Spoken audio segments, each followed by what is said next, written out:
সময় কত দ্রুত পাল্টে যায়, তাই না?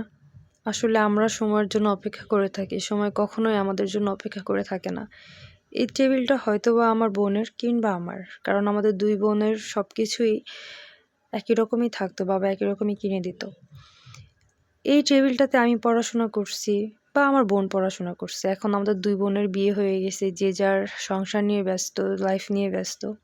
এই টেবিলটা কিন্তু একই জায়গায় পড়ে আছে এবং এই টেবিলে আমার ভাই পড়াশোনা করতেছে।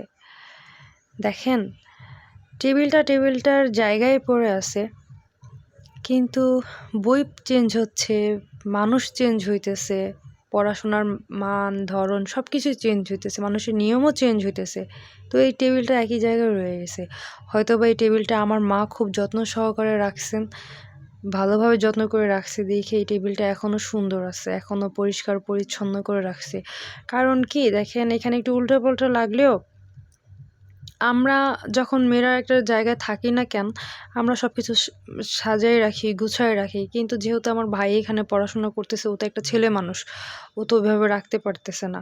এবং আমার মায়েরও বয়স বাড়তেছে। আমার মাও অনেকটা অসুস্থ। সেও এতটা কেয়ার করতে পারতেছে না। বাট সে তার আসবাবপত্রের প্রতি অনেকটাই সিরিয়াস, অনেকটাই গুরুত্ব দেয়। হয়তো টেবিলটা এখনো পর্যন্ত ভালো আছে।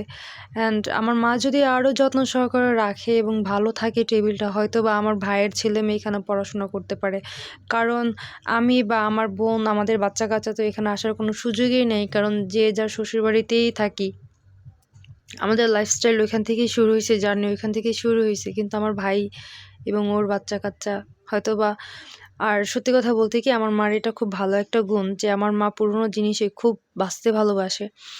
তবে সত্যি কথা বলতে যে আমার ছোটবেলার খেলনা এখনও আমার মা খুব সুন্দরভাবে যত্ন সহকারে রেখে দিছে এবং আমার ভাইয়ের খেলনাগুলো আমি যত্ন সহকারে রেখে দিছি। আমার বোনের খেলনা আছে কিনা আমি শিওর বলতে পারতেছি না এখন। কারণ আমি এতটুকু জানি যে আমার বোন অনেক গিফট পেত। ওর যখন বার্থডে হইতো, ওর অনেক ফ্রেন্ড ছিল তো। তো ওরা না প্রতিটা বার্থডেতে আমার বোনকে প্রচুর গিফট দিত এবং আমার বোনও হচ্ছে অনেক ফ্রেন্ডদের গিফট দিত। তবে যাই হোক, আমার ভাইয়ের খেলনাগুলো আমি খুব যত্ন সহকারে রেখে দিছি এবং আমার খেলনাগুলো আমার মা খুব যত্ন সহকারে রেখে দিছে।